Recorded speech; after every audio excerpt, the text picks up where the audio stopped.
Welcome, everybody, to another episode of Into the Valley Phoenix Suns podcast, voted #1 podcast talking about the Phoenix Suns, based out of the state in Kentucky. I'm Ethan Shutt, joined by Ryan Shutt and our boy Philip Russell.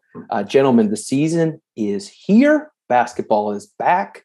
If you're looking on YouTube, watching with us here, you can see Ryan's background, as always, themed up and ready to go, with a beautiful October schedule behind him, which interesting October schedule. We'll get into that in just a moment. Philip, basketball is back. How are you feeling?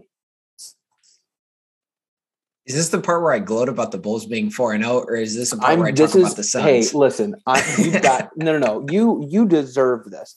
The feeling you have right now is what we had last year when the season kept going on. Absolutely, man. Go for it.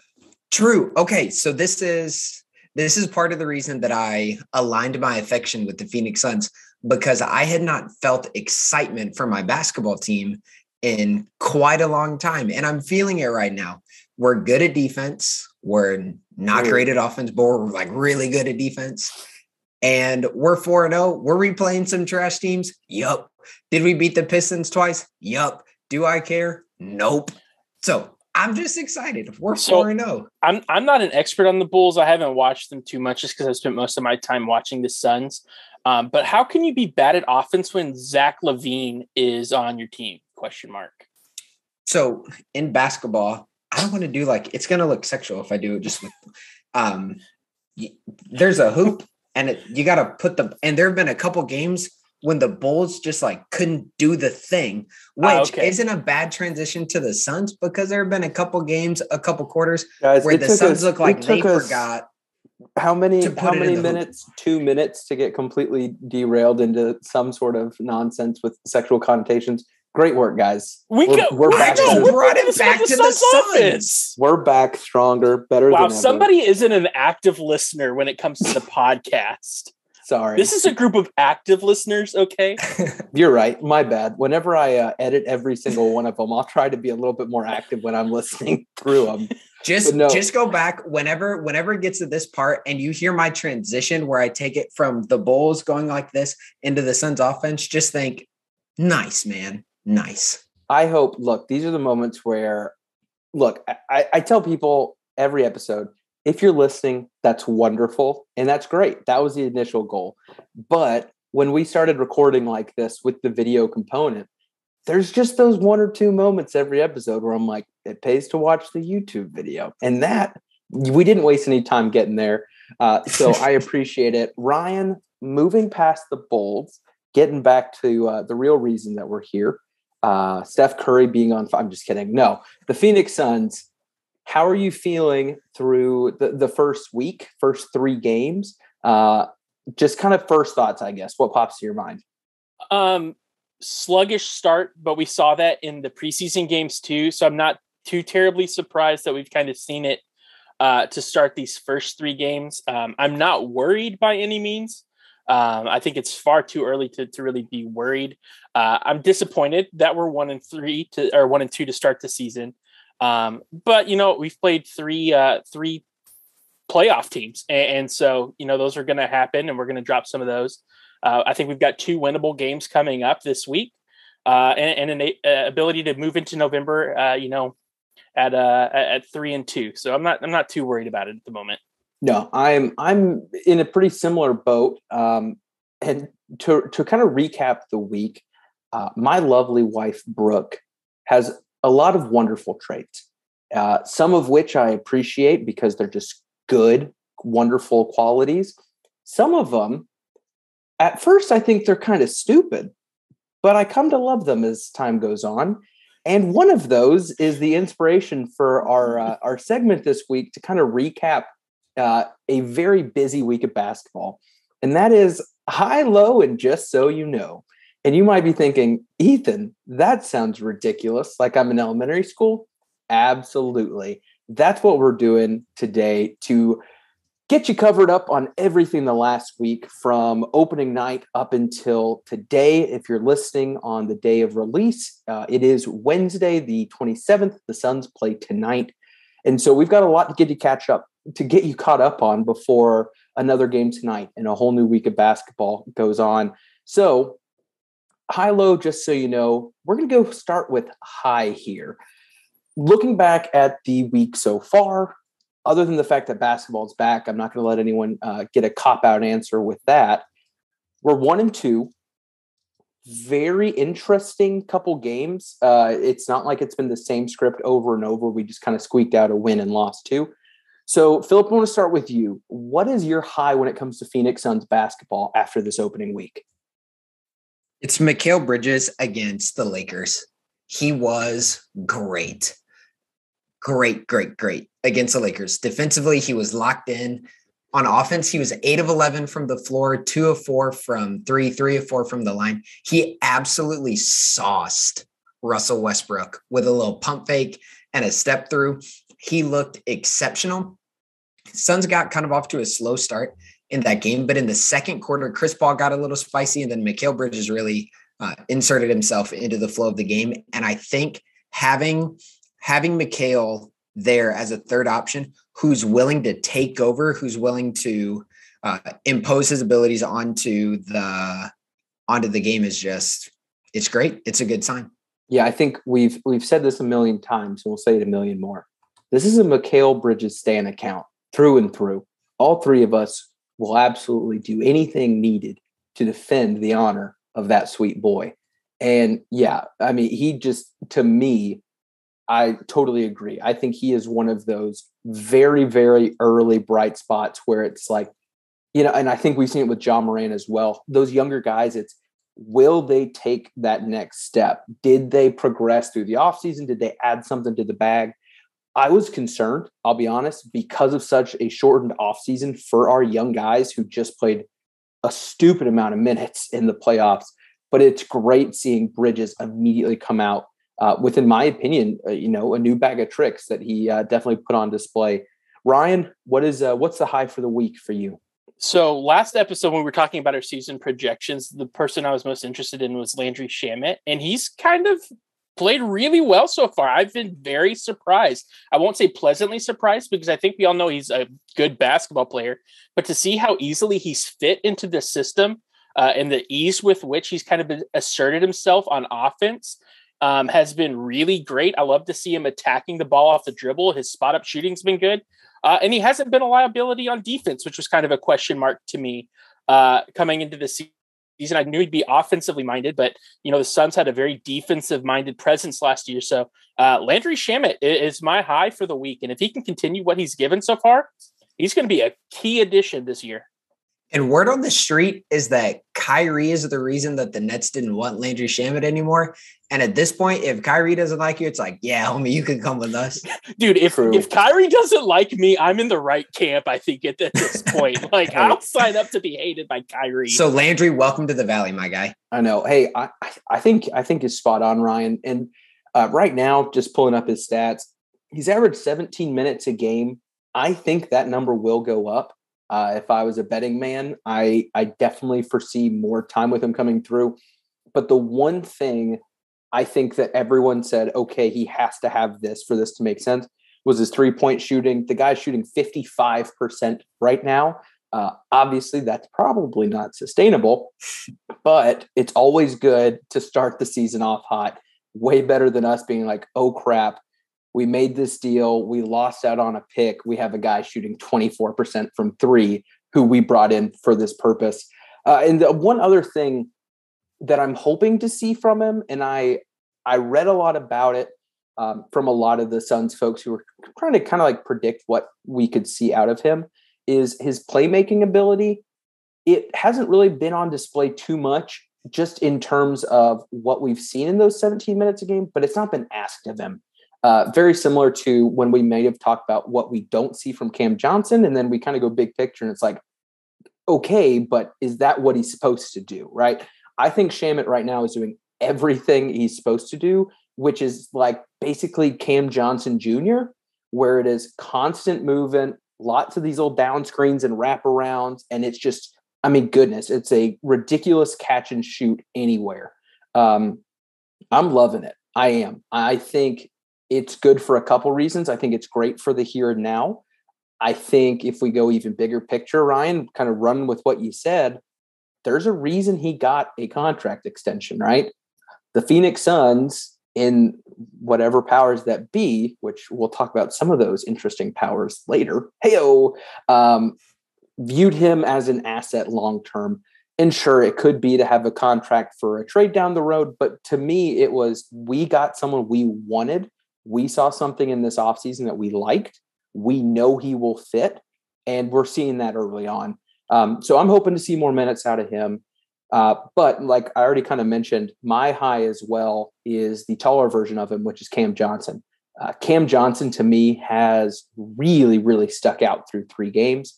Not in terms of just like ridiculous numbers or anything like that, but what I'm seeing from him is a little bit more creativity with the ball. It is very reminiscent, to me at least, of what we saw from Mikal at the beginning of last season. If you remember, Mikal kind of started out as offensively, he's going to shoot his threes, he's going to find his spots, typically in the corners, and that's where he operates. Beginning of last season, we saw him be a little bit more willing to take someone off the dribble, kind of find a spot in the mid-range. And we've seen that from Cam already. I hate that I don't have the tweet in front of me to give someone a shout out, but someone actually did tweet out earlier today, kind of like the heat chart on the half court. Hopefully you understand what I'm saying. It kind of shows the areas where players are shooting from. And so it looks kind of like more red in here. Basically, Devin Booker's would be all around the free throw line or one step inside the 3-point line, if you will. Cam's last year was a lot around the arc, and that was kind of it. We're already seeing him be more willing to take people off the dribble, get to his spots. Ryan and I were there to witness the biggest play in his life when he sent PJ Tucker to another dimension. To the graveyard. So the sneaky athleticism that's not so sneaky is there. And I even think, Philip, we talked about it a little bit last year. We were talking about the speed and quickness of Cam on defense, where we were talking, Mikal knows where to be. Mikal is the better defender, but Cam doesn't get blown by a lot. He knows how to move his feet. He's quick, and he's a lot bigger than people realize too. And so if he can keep putting together all these little things, I mean, that's going to be another fun extension talk down the road if he continues to add layers to his game. So again, it's early, but right now, the 3 big things that stood out to us: Mikal Bridges, Landry Shamet, Cam Johnson. A lot of the hot shooting, a lot of the great young core we've got. And Philip, what you got? Shout out to Brendan Clean of Locked In. That was the guy who tweeted out the shot chart. So shout out to the homie Brendan. Awesome. No, that's great. So we pivot. We move from the highs. We move on to our lows. Now, there is one particular Phoenix Suns related low that everyone is kind of waiting for. We're going to go ahead and put a small caveat on today's lows and say that we can push that to the just so you know, as we're waiting for a lot of stuff to come out with Sarver and that whole ordeal. But Ryan, I'm going to go to you first. What is the low for you looking at this first week of the season for the Suns? My low is that I'm going to have to fight LeBron James. I'm going to have to square up. I knew you had to say something after he threatened your boy. Bare knuckle boxing, if that's what it takes. The disrespect he showed to campaign the other night I'm not about it. I'm all for chirping at each other. I'm all for, talking smack on the court. I think there's a time and place for that. But when you're down 30, you're arguably the greatest player of all time, and campaign exposed you in the playoffs last year, yelling at him on the court saying, hey, you were out of the league a year and a half ago is not the move. I respect LeBron James for a number of reasons, but boy, that I didn't mess with that. And if I see LeBron, we're squaring up. Mess with you. We're squaring up, and he'll probably whoop me. But I stand up for my boy campaign, and I didn't mess with that. So LeBron, wait, you're on the clock, homie. I'm coming. That name's familiar. Hashtag not a threat, just jokes. Dang it. Please, the guy from Space Jam 2. Is that who we're talking about? Yeah, the really bad actor. Yeah. Got it. Yeah, from Trainwreck. Okay, got it. I was trying to figure out who he was. I just knew it was in LA or whatever, and someone was talking smack to a Suns player. I wasn't sure. But no, dude, I'm not going to go into that much more other than what a bad look. And this is coming from someone who is a massive LeBron guy. Rough, man. So rough. that's my low, just because not only was it campaign being insulted, I just thought like LeBron is so much better than that. And I didn't like that. Cam, the LA killer, rocking the LA down hat after the series and the play. He's great, man. He's great. Tied to that, though, the fact that LA now hates campaign more than anybody is hilarious. And if you haven't seen all the tweets of people who are Lakers fans just hating on campaign, it's glorious. To be honest with you, I think the Suns will be a very hated team by the All-Star break across the board. I'm on it. But yeah, for sure. Philip, Ryan's low was kind of a low for the team, more LeBron than anything. What you got? I have the 3-point shooting so far. So I pulled the stats after the latest game, and the Suns were shooting 34% as a team from three, which at the time ranked 21st in the league. And the Suns were taking 32 a night, which ranked 25th in the league. Now, let me give you some context. Last year, the Suns were about middle of the road, middle third of NBA teams in the amount of 3-pointers that they were going to shoot, but they were top 10 in 3-point percentage. So even though they weren't taking as many as some of the other 3-point shooting teams who we might know, Warriors, etc., they were making them at a higher clip than most teams. If the Suns have a combination of not shooting that many threes and shooting inefficiently from three, that's a bad combination, because when you're playing flame-throwing teams out west, you have to have a hyper-efficient offense. So one of the things that I'm looking forward to as the season progresses, and really the low from this past week, is, can the free throw efficiency come up? Yeah, no, offensively, I just don't think they're where they were when they ended last season. Yeah. And you can see that even with players who are playing well. But I think that kind of ties in, though, and hopefully this doesn't come across as a cop-out. I think it's legitimate. My low for the start of the season is the schedule. I think the Suns were dealt a very, very difficult hand in terms of how the season started. Again, I'm not going to complain about a short offseason. That means you go to the finals. That's a trade-off I think all of them are okay with. Even shorter if you're Booker going to the Olympics. Yeah, I can't even imagine. But looking at the season so far, I mean, what a tough road to hoe, if you will. Looking at how it started, so it's in Phoenix, and then 1 day of rest to LA, and then the very next night in Portland. So 3 games in 4 days against the Nuggets, the Lakers, and the Blazers. Is that right? Mm-hmm. Like that's tough. Like that's real tough. Thank you, Ryan. I'm sorry. I should have been referring to your background there. But I don't think it's a surprise that none of the games have necessarily been like down to the wire close. When the Suns weren't on, they were really off. And it's been interesting, though. To me, it has shown me what the Suns will look like when it's not clicking. And then you go to the end of the second quarter / entire third quarter of the Lakers game, and you're like, okay, but when everything's clicking, this is a finals team. And I think we were talking either on like an Xbox party, or we were texting during the Lakers game. And it was just that moment where, okay, this is a playoff team, right? Like there's no doubt in my mind where, normal Phoenix Suns fan, you're like, oh, I hope we don't this or that or whatever. There's no way, right? We're already looking to the playoffs, which is crazy. And I know that we kind of pumped the brakes on ourselves almost every episode last season as the team was starting to get on the roll. But you just see that talent and you see those young guys developing. And so I'm trying not to read too much into the 1 and 2 start. I don't buy it. I don't think it's going to be clear. But I even think, Philip, you might have mentioned last season didn't start off that great either. I think they were, I might be wrong, I think they were like 8-8 at one point. I mean, they were very much a 500 team early on until it clicked. And then they kind of went on that run where people are like, is this for real? Is this sustainable? And they obviously proved that it was. The benefit to that, though, is it's really 3 get right games coming up before you get to a difficult stretch. So when you're listening to this tonight against the Kings, so far the Kings have played well, so that's going to be a tough game. But then you go Cavs, Pelicans, Rockets. Those are 3 games where you should start to see the Suns, I think, sharpening up a little bit as the season progresses before you get into a run of Hawks, Kings, Blazers, Grizzlies down the road. So I think the next week and a half, 2 weeks will be really important for the Suns to just start sharpening some of those edges that have been a little rough so far. Yeah.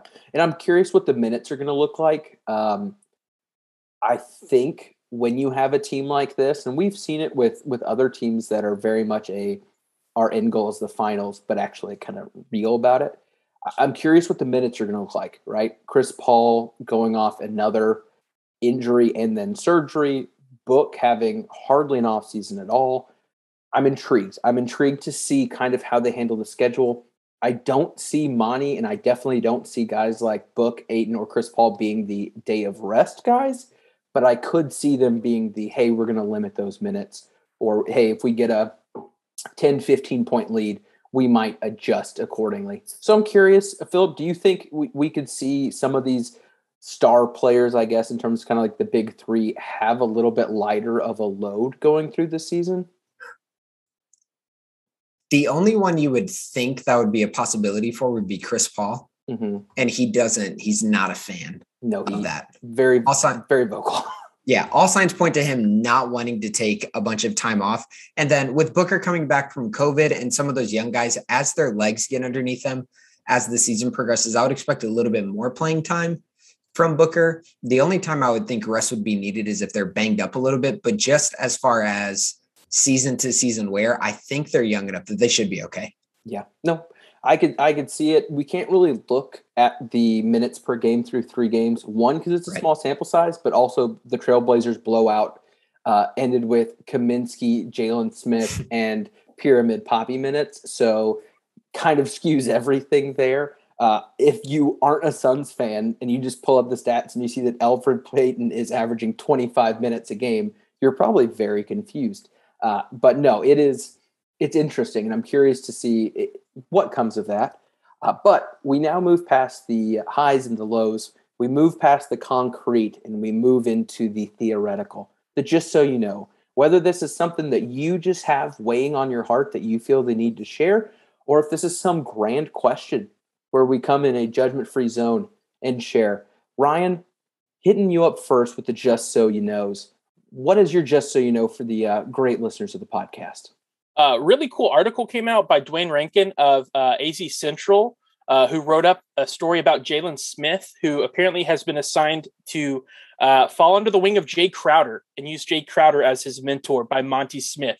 Monty was quoted as saying he's taken on this role with Jalen. Speaking of Jay Crowder, he understands where Jalen is, and we've told Jalen, if you want to be a really good player, watch Jay. And I think that's a really interesting thing to watch maybe as the season goes on, to see maybe how their relationship grows and how that impacts Jalen Smith, because we know, especially with things with DA being up in the air for the future, Jalen Smith could end up having a big part of the future, whether as a trade piece or as a piece on this team. He's got an interesting skill set, and it'll be interesting to see what Jay Crowder is able to do in that kind of mentor-mentee role. So that was one that I think kind of a story that flew under the radar a little bit today, but is one that I found pretty fascinating. No, that's awesome. One, Dwayne Rankin puts out great stuff and has always been back before every post-game interview and stuff like that was available on YouTube, being able to look through the media day. Him and Kellen Olson and a lot of those folks that were always able to get great post-game information interviews there. So definitely we'll check that out. I also love that, because one of the big debates from the Jalen Smith pick, watching in Summer League as well, is this a DA successor? Is this another 5? What is this? And you keep seeing the skill set looks more like a 4. And if that's who they want him to model his game after, learn from, and watch, I mean, that could make sense. Maybe they're planning for the 4 of the future there, like you said, whether it's value to them or someone else down the road. Philip, any thoughts on Jalen Smith in general from you? I know we haven't seen too much of him, but honestly, you don't make a pick in the top 10 like that unless you think something's there. I hope he gets good. Yeah, that's pretty much it. I mean, I don't watch I don't watch college basketball. I don't You do a lot of you wouldn't have watched him unless you're watching random Maryland games. Like, let's be real, no one watched him. So unless I see guys performing maybe a little bit in summer league, I just have no opinion whatsoever of him. But I trust Monty Williams to make good personnel decisions. So it makes sense that he's on the bench. In Monty and James, I trust. Yeah. All others are also there. Philip, just so you know for the listeners. You ready to get in it? Go for it. All right. Let's talk about Robert Sarver's stuff that's going down. So let's review. Before we jump in, I just had to give myself a self-check because the moment you said it, I almost said something like Bobby Sarv or something, trying to make happy jokes. And then I was like, oh crap, subject matter. So yes. Robert Sarver, we are going to talk about this with seriousness because the topic is serious. And even though Robert Sarver, shirtless wearing DA's chain, will be in my mind throughout the whole conversation, I'm going to let you take over, and I'm going to sit and listen. Jordan Schultz, who is a self-proclaimed insider, has connections to CJ McCollum and others. Had a tweet. Self-proclaimed is funny to me. Thank you. I mean, he put it in his own Twitter profile, right? So he tweeted something that broke the Suns internet and was cascading across all of sports Twitter. It said, breaking, the NBA is preparing for a massive story accusing Suns owner Robert Sarver of racism, sexism, and sexual harassment in a series of incidents, sources say. With enough evidence to support such claims, there's a real chance the league would forcibly remove Sarver. Now, a couple things to point out. The Suns, not surprisingly, deny the allegations on behalf of Robert Sarver. You have some vague messages that came out from the coaching staff, things like that's not the kind of guy I interact with on a day-to-day basis, covering their bases as GMs, coaches, players, etc.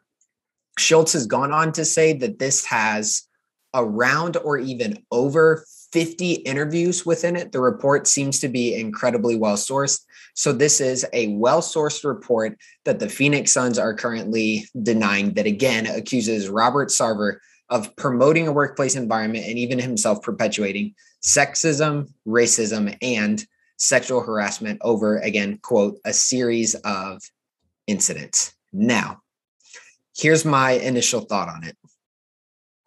There was a section of NBA Twitter that kind of danced on Sarver's grave a little prematurely and took this story and celebrated the fact, well, the last line of the tweet, that he would potentially have to sell the team. And like we said, we're going to deal with this in an earnest way.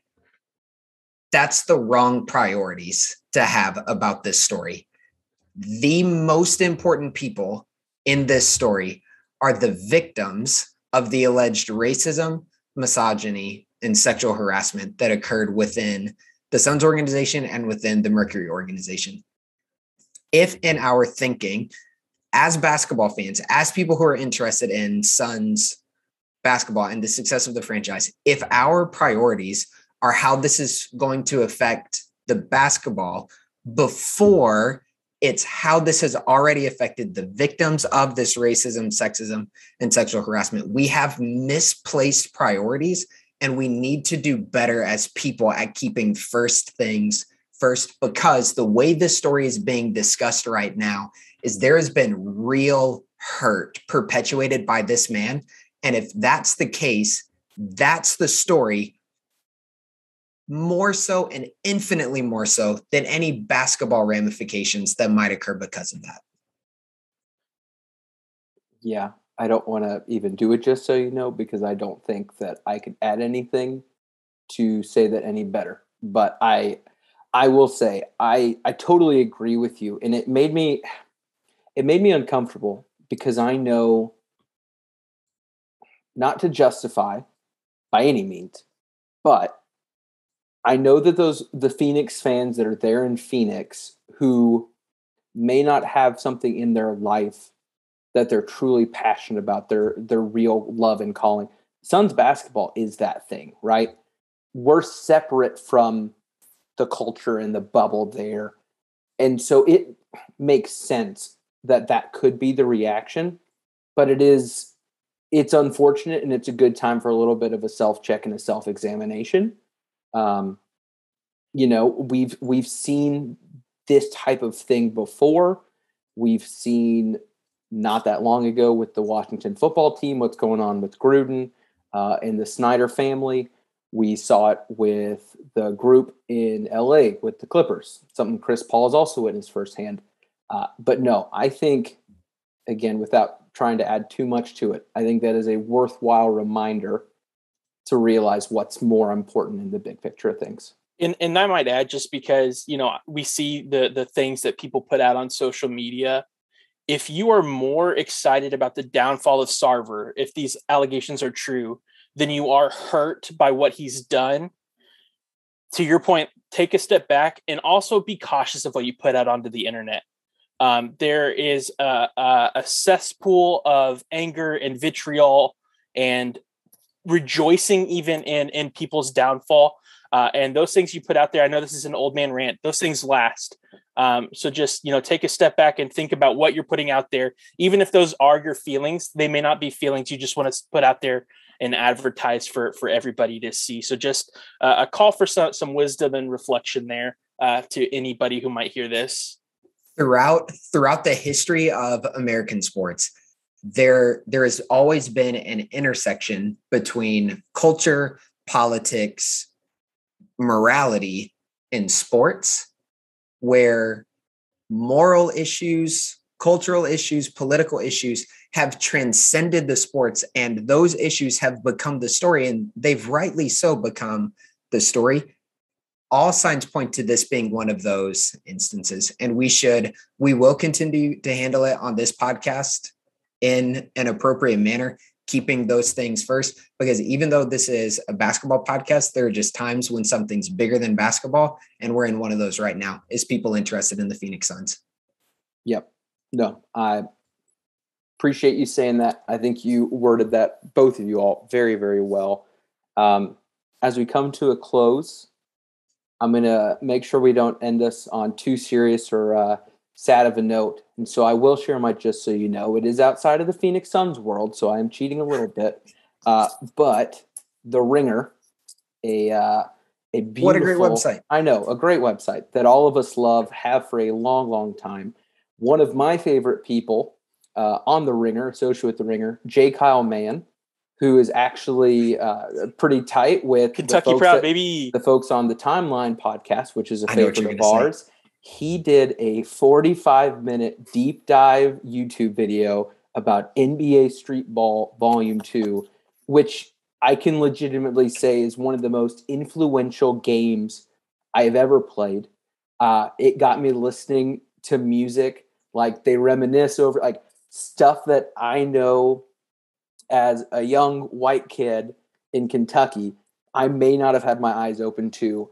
The artwork that's in my various offices has the same feel to it. Like the game just was so big for me. And he did a 45-minute deep dive interviewing the creatives of the game, talking to people from every single angle that helped, in a way, like Philip was talking about, explain the mix between culture and basketball and where those crossroads happen. So it came in my head as you were talking about that, Philip. But if you haven't checked that out, please do so. What we're going to do is on our Twitter account, we're going to share our Just So You Knows for those that might be interested in looking.